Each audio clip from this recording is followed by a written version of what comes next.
Hola, muy buenas. Yo en este caso les voy a hablar sobre Juan Ignacio Paulino Ramírez Calzada, también conocido como Ignacio Ramírez el Nigromante. Él fue escritor, poeta, periodista, abogado, político e ideólogo liberal mexicano. Es considerado uno de los artífices más importantes en cuanto al Estado laico mexicano se refiere. Es además reconocido como masón y varias logias en México llevan su nombre. También se le reconoció con el sobrenombre de El Voltaire mexicano. Ignacio Ramírez inició sus estudios en Querétaro, que era la ciudad natal de su padre. En 1835 él fue llevado al Colegio de San Gregorio, dirigido por el pedagogo liberal Juan Rodríguez de Puebla, en la Ciudad de México, donde ahí él estudió artes y en cuyas bibliotecas también se informó de algunos temas como lo son son temas científicos, culturales, artísticos y políticos. En 1841 comenzó estudios en jurisprudencia y en 1845 obtuvo el grado de abogado en la Universidad Pontificia de México. Él ingresó a los 19 años en la Academia Liberal de San Juan de Letrán, integrada por los hombres más ilustrados de esa época. Es célebre en los anales literarios de México la presentación de Ramírez en dicha academia, donde leyó un discurso sobre un tema tan controversial que entonces hizo el efecto de una explosión del tamaño de una dinamita. Él en ese discurso le expresaba que no hay Dios y que los seres humanos de la naturaleza se sostienen por sí mismos. Fue aceptado, no obstante, las protestas que causó su tesis tan revolucionaria y el discurso que petrificó de estupor a la asamblea. Sin embargo, sería exaltado como el primer orador y más tarde se le contribuyó como el mejor escritor de su tiempo.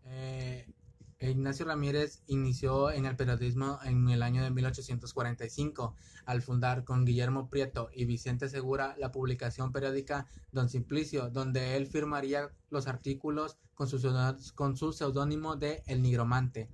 Sus colaboraciones se distinguieron por ser encendidos artículos y agudos versos satíricos, en donde él hacía una terrible censura de los actos del gobierno conservador, abogando por la reforma del país en lo económico, religioso, político, en lo que provocó que el periódico fuera suprimido y Ramírez fuera encarcelado.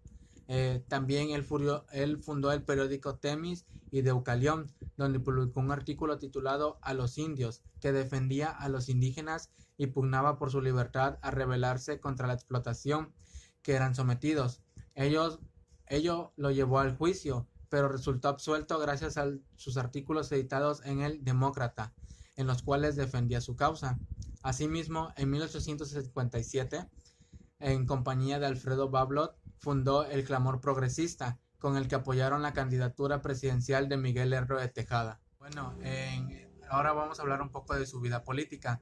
En 1846, él fundó el Club Popular, donde divulgó sus ideas liberales avanzadas en materia de reforma política, económica y religiosa, por lo que estuvo en prisión. Al obtener la libertad, el gobernador del estado de México, admirador de los talentos de Ramírez, lo invitó para organizar su gobierno y este correspondió trabajando día y noche en la reconstrucción administrativa y también en la defensa del territorio nacional invadido por los norteamericanos.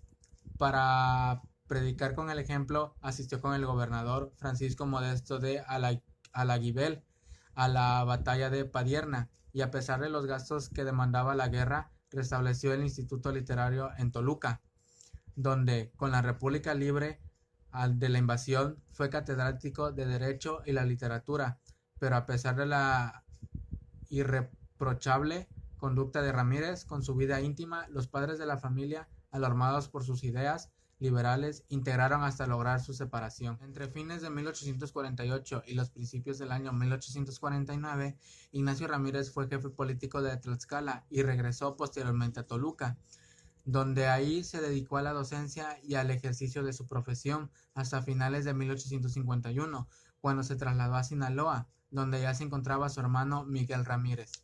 El nigromante también participó en la elaboración de las leyes de reforma y fue uno de los liberales más puros. Al ser derrotados los conservadores, el presidente Benito Juárez lo nombró secretario de Justicia e Institución Pública. Cargó el desempeño el 21 de enero al 9 de mayo de 1861. Durante su gestión creó la Biblioteca Nacional y unificó la educación primaria en el Distrito Federal y en los territorios federales. En lo que abarca el tema del periodismo, Ignacio Ramírez logró colaborar con algunos de los diarios, como lo son El Siglo XIX, La Chinaca, El Monitor Republicano, La Opinión, El Correo de México, El Mensajero, La Insurrección, entre muchos otros. También algunas de las frases célebres a las que se le atribuye son una de las más famosas y las que causó tanto revuelo, que es "No hay Dios, los seres de la naturaleza se sostienen por sí mismos".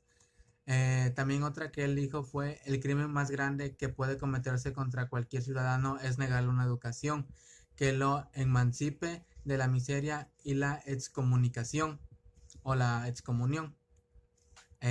También otra fue la de: "La Constitución progresista debe considerar garantías individuales, educación laica y gratuita, igualdad de género en México libre por la separación de la Iglesia y el Estado". Considerado como uno de los grandes prosistas del siglo XIX y hombre de vasta cultura, Ignacio Ramírez escribió sobre materias dispares. Entre sus obras más destacadas lo son La lluvia de Azogue en 1873, Observaciones de meteorología marina y Lecciones de literatura en 1884.